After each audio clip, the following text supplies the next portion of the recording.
Patuloy na pinaiigting ng Pro5 ang pagpapatatag ng isang mas matatag, mahusay at handang pwersa ng kapulisan sa ilalim ng pamumuno ni Police Brigadier General Erosito N. Miranda, Acting Regional Director. Bilang bahagi ng inovasyon ng programang Police Techniques, aktibong nakikibahagi ang mga tauhan sa serye ng komprehensibong operational at skills-based training upang higit pang mapaunlad ang kanilang kakayahan at kahandaan sa tungkulin. Kabilang sa mga sinagawang pagsasanay ang Civil Disturbance Management, Search and Rescue Operations, Basic First Aid at Firearms Familiarization bukod pa sa iba.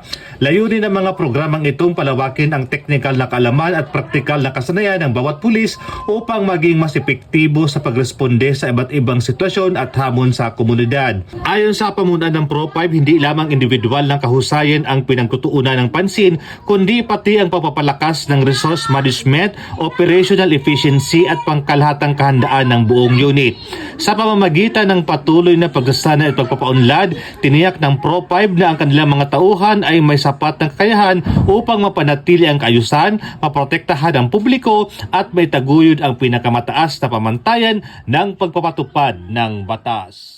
Mula dito sa Bicol Region, ako ang Police News Network Correspondent, Police Staff Sergeant Merculito P. Lubin, Alagad ng Batas, tagataguyod ng Balitang Pulis.